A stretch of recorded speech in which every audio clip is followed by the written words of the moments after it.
Hi, it's Roland Jones. This is part of a series of short videos on preference and fraudulent conveyance issues.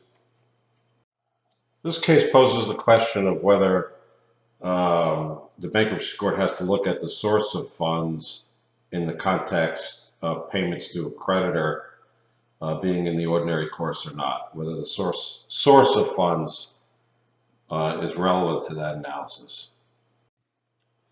This case, both the debtor and the vendor are in the construction business, and the debtor goes bankrupt. Trustee sues one of the vendors in the construction business, and the defenses were ordinary course defenses. And the trustee made an interesting argument in this case.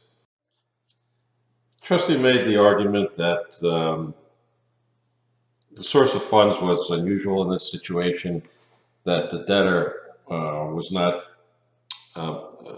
financing its expenses through operating income, but through some other means, and sort of a quasi Ponzi scheme. And so the trustee argued, well, you know, these funds didn't come from profits or income in the normal fashion, so the defense of ordinary course is unavailable. The defendant argued it's not his burden to determine where these funds came from, and everything else was ordinary course about the transaction. So the ordinary course defense should apply. So this was an interesting issue. What's important here is that first of all, the court found that the debtor wasn't running a Ponzi scheme, but the court went into a lot of detail in its opinion, distinguishing payments to investors in a Ponzi scheme and payments to trade creditors, even if it were a Ponzi scheme, and pointed out that a lot of courts find that while payments to investors is per se not ordinary repayments to investors in a Ponzi scheme, but payments to the trade creditors of an entity running a Ponzi scheme could be in the ordinary course. For example, the example the court used, that if the entity running a Ponzi scheme pays a telephone bill, that could be in the ordinary course.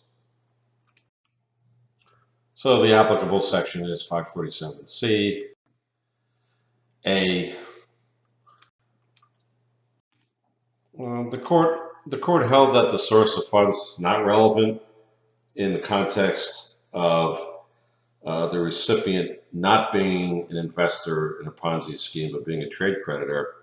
And here, in fact, the court found that the trustee actually didn't even prove that that the debtor was a Ponzi scheme, or that these were even quasi Ponzi transactions. But at any rate, what the important takeaway here is that it's pretty clear from this court and from a number of opinions that the court cited that payments to a trade creditor, even if the source of funds might have been a Ponzi scheme, that the ordinary course defense may still be available, even though if the defendant were investors, it would not be available, but the ordinary course may still be available to trade creditors, and was in this particular case. It's actually a very important distinction because there are a ton of Ponzi schemes that go bankrupt, and when they sue for preferences, the law is pretty clear that if it's an investor, it's not going to work. You don't have an ordinary course defense. So it's an important point to realize that if the entity being sued, the defendant, is a trade creditor, hey, that's a whole different situation.